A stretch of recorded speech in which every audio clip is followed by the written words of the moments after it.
May mga pangangailangan ng bawat individual na ninanais matugunan para mabuhay. Tulad ng pagkain, hanap buhay, tirahan, atensyong medikal at marami pang iba. Pero dahil na rin sa hirap ng buhay at kakapusang pinansyal, marami ang hindi na lang umiimik at madalas ay nagtitiis na lamang. Dahil sa MCGI Cares, naturuan ng Members Church of God International ng diwa ng pagtutulungan at pagtitinginan upang kahit sa pinakamaliit na paraan ay matulungan ang mga nangangailangan.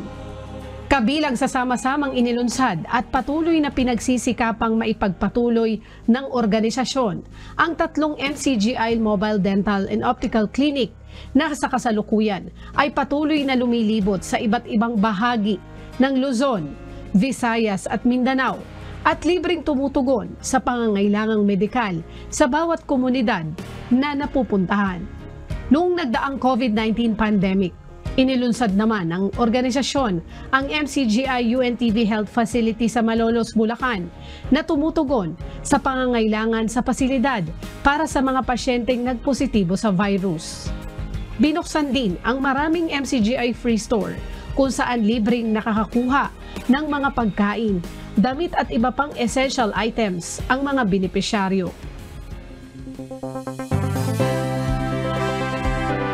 Sa hangaring masunod ang nakasulat sa Biblia na saklolohan ang mga napipiti, lingapin ang mga ulila, babaeng bao at mga may hirap, kasalukuyang itinatayo sa MCGI compound sa Apalit, Pampanga ang MCGI Charity Village na inilunsad sa pangunguna ni Kuya Daniel Rason kamakailan.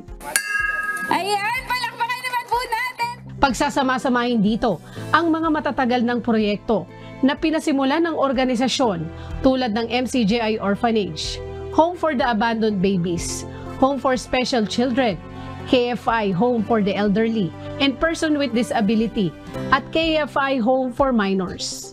Isa si Lorraine sa mga kinukupkop ng MCGI sa KFI Home for the Minors. Kasama ang kanyang kapatid, dinala sila ng kanilang ama sa Maynila mula sa Bicol at ipinaampon dahil sa kahirapan.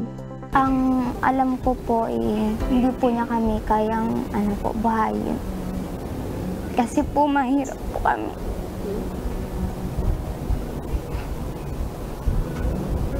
Mahirap po kasi yung buhay po namin.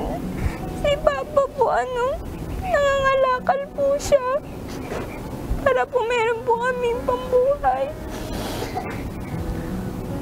Yun po, dinala niya po kami dito. Hindi ko din po alam na dito po kami dadalhin tapos mag-i-stay na po kami. Ang dating overseas Filipino worker naman na si Nori, na isa sa kinukupkop sa Home for the Elderly and Persons with Disability, naubos noon ang ipon sa pagpapagamot dahil sa karamdamang matapos umuwi ng Pilipinas. Nung pumunta ako dito for dialysis ako kasi yung pera ko naubos na sa kapagamot. Dito ko na rin na-detect na may cancer ako. Dumating ako sa point na I really became hopeless. Kuliyang bao na po ako. Ang mga anak ko naman may kanya-kanya ng pamilya. Lubos ang pasasalamat ng mga benepisyaryo tungkol sa mas pinaganda at pinalawak na paglingap sa kanila ng grupo. Dito talaga well taken care of kami. No, wala kaming dapat i-complain kasi satisfied clients kami rito eh. We eat on time, medication namin on time. Ang totoo, hindi ko naranasan ang ganda ng buhay dito kaysa sa labas.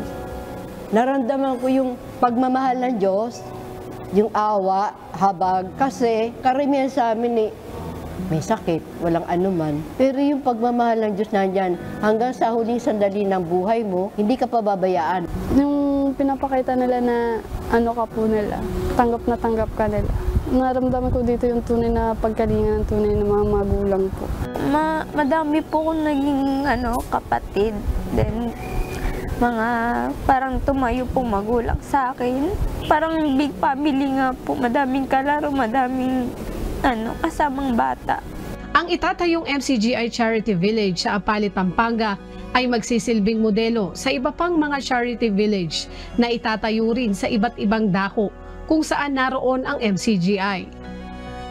Magkakaroon ito ng mga pasilidad na tiyak na magagamit at pakikinabangan sa paglingap sa mga nangangailangan. Pinagsisikapan natin sa MCGI na mapagtulong-tulungan, na masikap natin na magawa yung paglingap sa mga nangangailangan, yung mga walang anuman, yung mga talagang mga ulila, mga babaeng bao, anumang bagay na may kinalaman sa pagkakaawang gawa sa paggawa ng kabutihan at paglingap sa ating mga kapwa-tao. Mahalaga yon sa paningin ng Diyos. Tinayak naman ng lokal na pamahalaan ang kanilang suporta sa naturang proyekto ng MCGI. So napakalaking charity nito.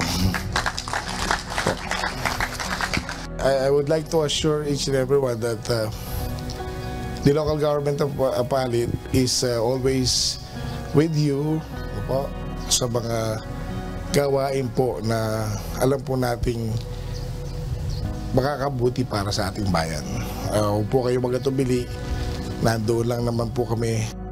Ang lahat ng nasimulan at ipinagpapatuloy na mga proyekto ay bahagi ng pag-ibig na itinuro at isinasabuhay ng Members Church of God International.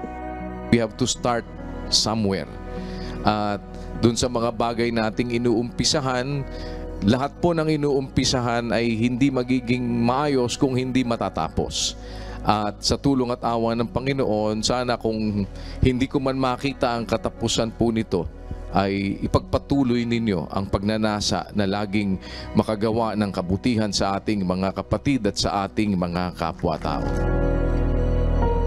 Leslie Widem, UNTV News and Rescue. Diyos ang aming sandigan, serbisyo publiko ang aming pinahalagahan.